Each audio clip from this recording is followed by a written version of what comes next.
Okay, so the first thing I want to talk about is we've got a Sprite and we want to get it out of here and into P5. So first thing we need to do, I mentioned it yesterday, but I'm going to draw your attention to it. So we see all this white behind it. I don't want a white rectangle around my mushroom. So what I'm going to do is I'm going to tap on the three dots. I'm going to turn transparent on, and I'm going to make sure to erase anything that is the background. So you see how you see that checker pattern? That checker pattern is what we want because that means it's transparent. And then we can see exactly that that's no color colored in there. So we'll get just the nice mushroom. And then we're going to tap on the three dots. This is the first time I've done this, so let's see if I can figure out how to get it from here onto my computer. So what I'm going to do is I'm going to share export. It's now asking me a size. I want to pick the size of my canvas that I had done. So I did 32, so I'm going to pick 32. And then I'm going to click on share and see if it allows me to, there we go. So I can email it to myself, I can message it to myself, or since my computer is set up for AirDrop, I'm going to go ahead and AirDrop it to myself. But again, you may have to message it to yourself. Or, you know what? Let's take a step back and wait for the ad to finish. All right, now I can close that. Let's show you how you do it if you're stuck on your iPad. Let's see if we can do that also. We're going to export it so it went to my camera roll. So if I look in my photos, I should see it. Bam, there it is. Doesn't look very good because it's 32 pixels and it's blown up to be really big.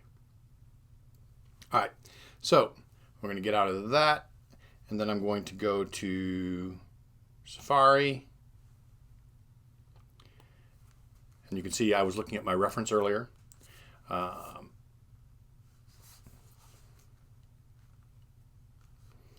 I'm going to look for the web editor. You know, I'm going to rotate my view. Bam. All right. So now the same thing would happen on the computer. Once you have it on your computer, you're going to need to make sure you log in.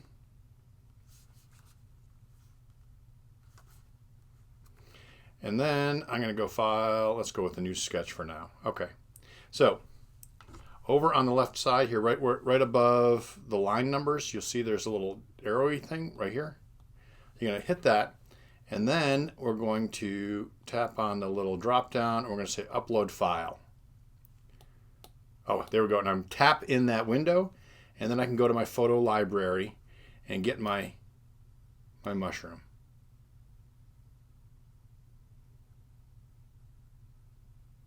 Bam. And there it is. Okay, so now this is the file that I just uploaded. And if I open it, you can't really see anything, and that's fine. So sketch.js is the tab we want to open. But if I tap on this and I tap on the little arrow, I should be able to rename it because I don't want this big, huge, ugly name. And so, come on. Where's my keyboard? Oh, I got to tap that icon, I guess, to get my keyboard up for some reason. All right, so... oh wait, no, get rid of all of that. That's a huge, long, ugly name, so I'm just going to delete it. Call it Shroom.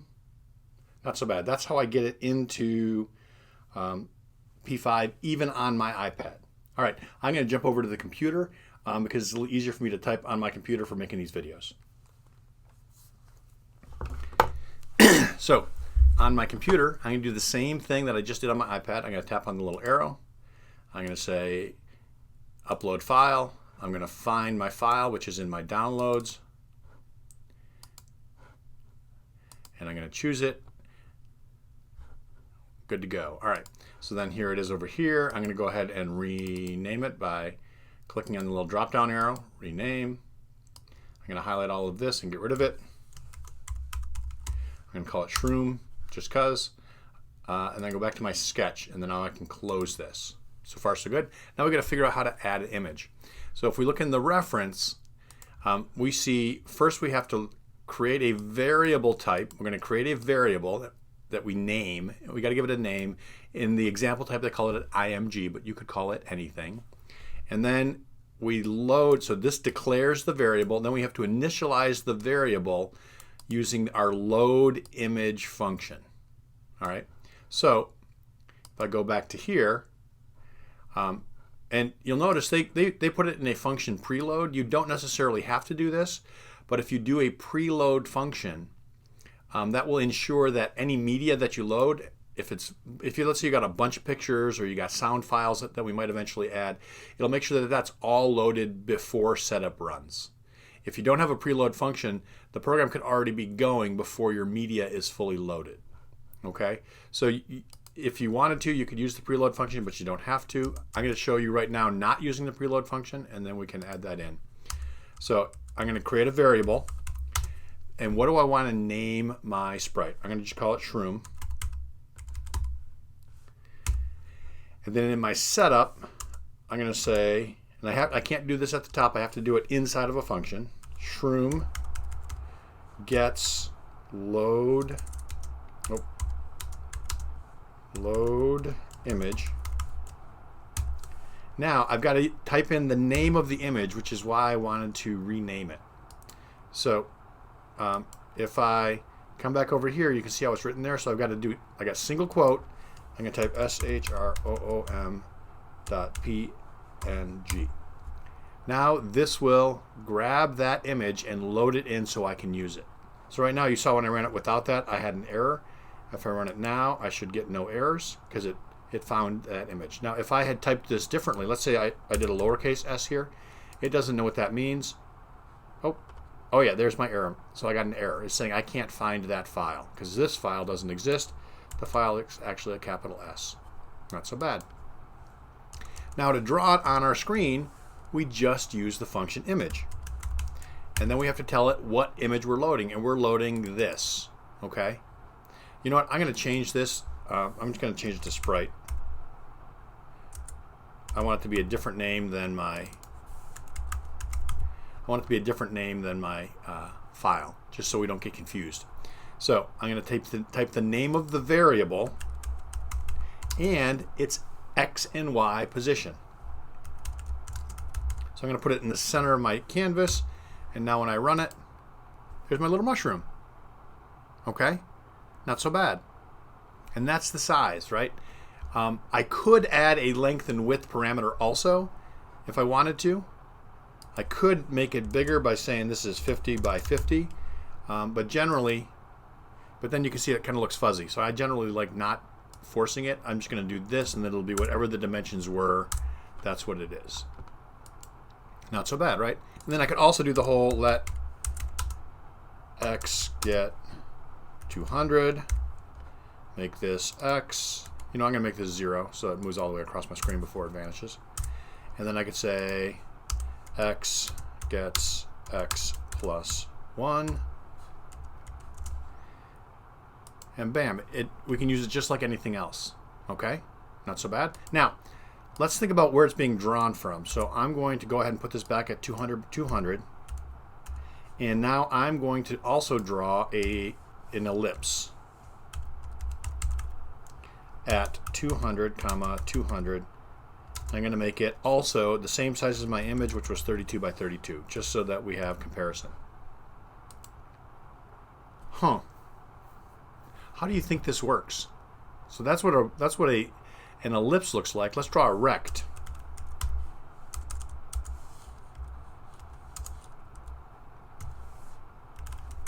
With the exact same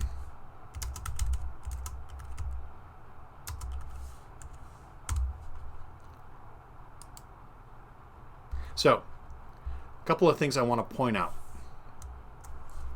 Right here, you can see if I had not removed the white background, this is kind of what it would look like for my mushroom on our screen, rather than that nice mushroom on the screen. But we can also see that the image is 32 by 32, so it fits in this bounding box of this rectangle, and it's mapped from the top left corner just like a rectangle is. So when you draw an image on the screen, it's mapped from the top left corner. Anyway, this is how you can take your image and you can bring it into p5.js. One last thing I want to show you, that preload function. Again, totally optional. You could do this piece, but for this it's not going to matter because our image file is so small. Preload. Now I want to mention what, and then I would take this line.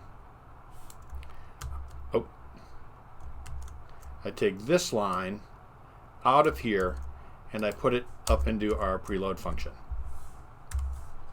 everything will still work exactly the same. Only now it'll load this before it runs setup. That's the only difference. It doesn't matter for this because our image file is so small, but if we had a whole bunch of images, or we had some other audio files in there, the game might actually start to run before the media was all fully loaded in, because it takes some time to load that media.